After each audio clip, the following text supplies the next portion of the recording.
kalama forbodro 100% derhaye congress ni hogar be derha bogumon congressa UPP la 100% ningni baukungrew derhaye mon congress ni alliance sanai lege lege adini sanno thangla dini UPP la eto gaji ji jenbai beko ang malabo kolpona khalamakhai eibar khetro UPP la to thangbai jobkabai bpfआ बाबो get ready होनखायो आं नेक्स्टआव किन्तु आंबो गाज्रि जेनदों बेखौ आं मोनथिगोन आरो पुरा दाख्लैनि इलेक्सनाव 100% पुरा बुवाजोब थांनाय इलेक्शनखौ लानानै प्रमोद बर' सारनि सायाव रन्जय कुमार ब्रह्म बिथाङा गोबां गिलु बालु खोथा फोरमायदों मा खोथा फोरमायदों नोंथांमोना भिडिअखौ नायोब्ला रोखायै बुजि मोनगोन बेजों लोगोसे अन्जलि मबाइल स्ट'र नोंथांमोना मिथिखागौ गुवाहाटी नोगोरमानि रुक्मिनिगावआव दङ आरो बै मबाइल स्ट'राव गोबां अपेन बक्सनि मबाइलफोरखौ मोननाय जायो दा बेफोरबायदि थासारियाव सासे गथ'आ बा सासे लाइमोना मबाइल गंसे लानानै गोबां खैफोदाव गोलैदों मानोना आइफननि जायगायाव अपेन बक्समोन थेवब्लाबो बै आइफना डुप्लिकेट ओंखारबाय आरो बेनि सायाव एफआइआरबो होनाय जादों बेनिखायनो जायफोरा अपेन बक्सनि मबाइलफोर लायो साबधानै नोंथांमोना मोजाङै नायनानै लाबानो जाबाय जियानो जाया मानो प्रमोद बर' सारनि सायाव रन्जय कुमार ब्रह्म आदाया मा फोरमायखौ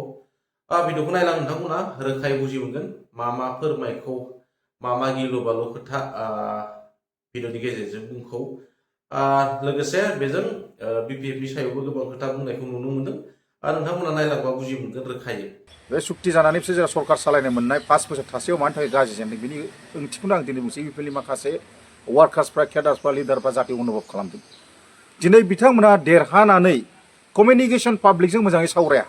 माबा नोंफा आइपिएस अफिसारफोर जानाय बायदि डिसिएसपिफ्रासो देरहानाय लोगो लोगो सिरि जिरायनाय अफिसाव थाबाय थायो पाब्लिकजों मोनसे गुड रिलेशनशिप होननाय बुस्थुआनो गैया सेथि नाम्बाराव बिनि थाखाय पाब्लिकफ्रा बिसोरखौ गाज्रि मोनदों एक नाम्बाराव बेयाव बिराद गाज्रि जेननायनि बिटिसिनि पस्टिकटहिन गाज्रि जेननानै जिहेतु बिफा 28टा मोननो फुरा माने देरहानानै जाहाथे साक्सेसफुल जानो हादों आरोखि दा बेनो मेन उद्देश्यआ जे बे इउपिपिएलनि जेननायनि कारना जेबो गैया कारन पाब्लिकजों नोङो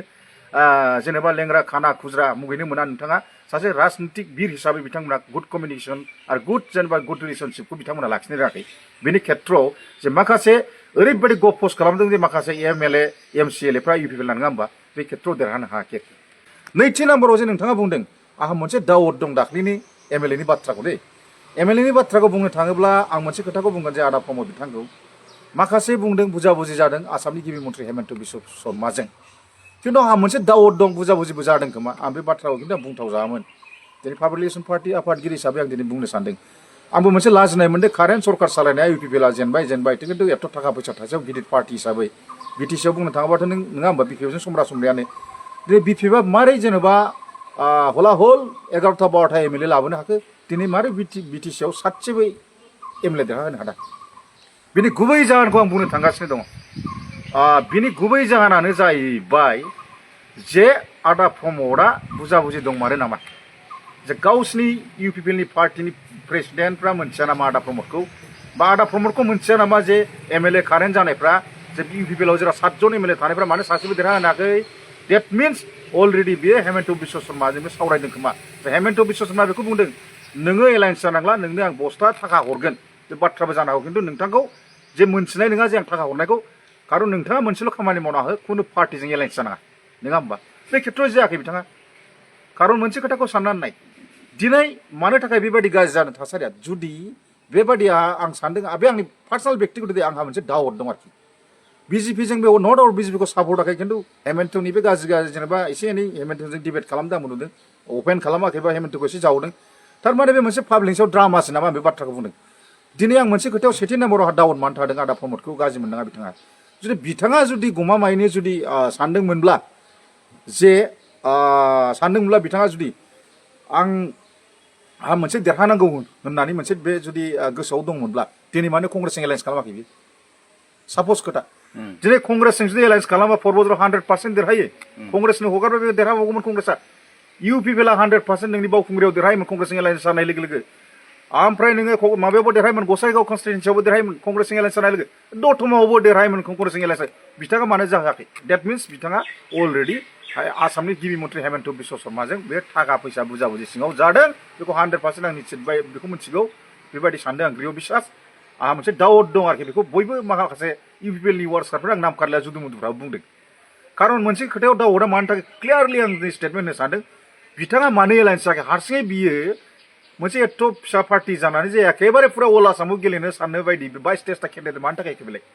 बेयाव डाउट दंना गैया नोंथांमोनहाबो साननानैलाय गतिके आंहा बेयाव मोनसे 100% जेननायनि खारना बेनो आरो दिनै साननो थाङोब्ला दिनै इउपिपिएलआ एथ' गाज्रि जे जेनबाय बेखौ आं मालाबा कल्पना खालामाखैमोन जे सानै साथामखौथ' खमसे खम देरहानांगौमोन रुलिं सरकार 5 बोसोर सालायबाय थाखा फैसा थाबाय आरो लोगोसे नोङो माखासे बेबायदि खेथ्रआव बे आरोखि आरो सेथि ओमफ्राय थामथि नाम्बाराव नै बाथ्राखौ आं भबिष्यतबाणी होलांगोन दिनै बिपिएफआबो सरकार दानानै गाव साननो नाङा जे बिथांमोना जे फुरा हिर' जाबाय जों गोसो बायदि खालामगोन दिनै बिपिएफनि माखासे वार्कार्सफ्रा दिनै बाज्ल' रंजानो जानो हागौ बाज्ल' रंजानो आफाफोर लाब गैया सिदा खोथा मानो लाब गैया खारन 100 क्रस जानाय हारसिङै सिंगेल मार्जिन फैनाय माने डेट मिन्स मा जास्ट बिपिएफखौ गाज्रि मोनफ्लागोन होननानै सासे केबिनेट मिनिस्टारथिं नोंसोर लाबाला लाबाथा स्पस्ट खोथा खारन गाज्रि मोनगोन होनना बे बाथ्राखौ खिन्थु मानो होनना बुङोबा जेखिनि फेसिलिटि मोननांगौ बेखिनिल' मोनसिगोन फार्स्टआव नों स्टेटआव साहाबो स्टेटनिफ्रायसो जोंनाव फैयो नालाय बिटिसिआव दा बे खेथ्रयै बेखिनिखौल' सोलिनो मोनगोन एक्सेस फैसा बिनो हाला डिमान्ड खालामनो हानाय नंला बेखौ अलरेडि बिपिएफनि वार्कार्सफ्रा मोजां मेन्टेलिटि खर' गोनांफ्रा जारफोरे मोनथिखाजौ केपचार खालामनानै मोजां मानसिफ्राबो होनदों जिहेतु बिपिएफआ एबार मोजां मावनो हानाय नंला बाथ्रा बेबो सैथो खारन मार्जिननि बारा देरहाबाय नङा होमबा बिजेपि सरकारा बे मोनसे थामथियाव थांबाय आरो ब्रैथि खेबनि थाखाय नै बाथ्राखौ बुंनो सानदां जे आंहा मोनसे साननाय दंबावो जे हाग्रामा महिलारि आदाया बेखौ साबधान जादों भबिष्यतबाणी आं दिनै होनानै गालांगोन दे नोंथांनि सिङाव एबार खेत्र इउपिपिएलआथ' थांबाय जोबखाबाय बिपिएफआबो गेट रेडि होनखायो आं नेक्स्टआव खारन बिपिएफखौ ओरैबायदि टर्चार खालामगोन जे बिपिएफआ सरकारखौनो दानो हानाय नङा स्पस्ट खोथा खारन बिसोरना पुलिस दं निरापत्ता दं दिनै वेस्ट बेंगल बायदिखौ दिनै मा खालाम टिएमसिखौ बुख्रुब माबायदि खालामनानै बेसेबां मोनसे बिसोरनाव मा दंमोनलाय निउट्रेल फोर्स पार्सनेल हम पावार दंबावोमोन नङा होमबा टिएमसिनाव जेनेबा ममता बेनार्जिया दुरन्त लिडार बेबायदिखौनो दिनै सेस खालामदोंब्ला होमबा हेमन्त बिश्व शर्माया नाय नों नेक्स्टआव मा खालामगोन बिपिएफखौबो गतिके मन' जाग्लाबगोन बेबो बे स्पस्ट खोथा इउपिएलखौबो जेरखम खालामो बेखौबो खालामगोन ओंखायनो गतिके बे टाइम थासेयावनो आंनि मन्थ'बा मोनसे मिला मिसा खालामोब्ला बिटिसिखौ मोनसे स्ट्रंलि मोनसे पजिसन गोनां खालामनो हायो आरो दा बेफोरनो आरो बाथ्राया बुंनांगौ खारना आंहा सोरबा बेसिकेलि आंनि जे स्टेटमेन्ट नोंथांमोना बुजिनो हादों सोरबा इउपिएल बिपिएफनि मानसि नङा आङो स्ट्रंलि बे बाथ्राखौ आं बुंनो हागौ जे रायजो राजाफ्राबो आं जा स्टेटमेन्ट बेखौ मिथिगौ ना बिराद 99% एक्सेप्ट खालामना लायो खारन आं बारा जालि जिनिसखौ मोजां मोना आरो जालि टाइपखौ आं मोजां मोना बे हिसाबै आं बे बाथ्राखौल' बुंगोन ओंखायनो जोंनि माखासे रायजो राजा आइ आफा बिदा फंबायफ्राबो मोजां स्ट्रं केन्डिडेट लिड नेताफोरखौ दैथायहरनांगौ बाथ्राखौ बुंदों दिनै आंनि खोथाया नाय आं जेनेबा आं सानदोंमोन दाख्लैनि थासारियाव जेनोब्लाबो मोनसे पजिसन गोनां जेनगोन सानदोंमोन आङो खिन्थु आंबो गाज्रि जेनदों बेखौ आं मोनथिगोन आरो फुरा दाख्लैनि इलेक्सनावथ' 100% फुरा बुवाजोब खारन मोनसे खोथाखौ आं बुंनो सानो मानो थाखाय बुवा होननानै बुङोब्ला बोरै बुंनो हायो जेनेबा आसामनि गिबि मन्थ्रि हेमन्त बिश्व शर्मा बिथाङा जे मोनसेखौसो प्रेडिक्सन होनो हागौ भबिष्यतबाणी मोनसेया जाफ्लांबायनो हागौ गौरब गगैखौ बियो 10,000 बिथांखौ जेनगोन नों बिथाङा 9,800 ना 900 भराव जेनबायबो सेथि नाम्बारा बे थांबाय आरो नैथि नाम्बाराव प्रेडिक्सन होबावदों बे आं गेलेनाय कनस्टिटुएन्सियाव जे बिपिएफ पार्टिया सिउलि महिलार खमसे खम 40,000 खासायाव देरहागोन बाय बेयावबो जाबाय बे प्रेडिक्सन भबिष्यतबाणीया थामथियावबो बे जोंनि बिजेपिआ हारसिङै सिंगेल लार्जेस्ट पार्टि जागोन 100था लाबोगोन खासाखौ लाबोबाय डेट मिन्स फुरा बुवा बे एबिएमआव फुरा 2 नाम्बार जानानै दङ गतिके ओंखायनो बांद्राय रंजानो नाङा आरोखि ओंखायनो आं मोनसेल' बाथ्रा गुरै खावलायगोन बेखौ लानानैथ' सान्थि दाजा खारन जोंहा मोनसे ओरैबायदि थासारि फैगासिनो दङ नेक्स्टआव बिटिसिआव जुदि मोननै पार्टिजों मोनसे गोदान पार्टि पलिटिकेल पार्टिया जुदि मोजाङै स्ट्रं कम्बाइन जानानै खालामलायाब्ला खिन्थु आं होनदों बिपिएफआबो खिन्थु फैबाय थानायाव एथ' रंजानो लाब गैया फुरा 100% निश्चित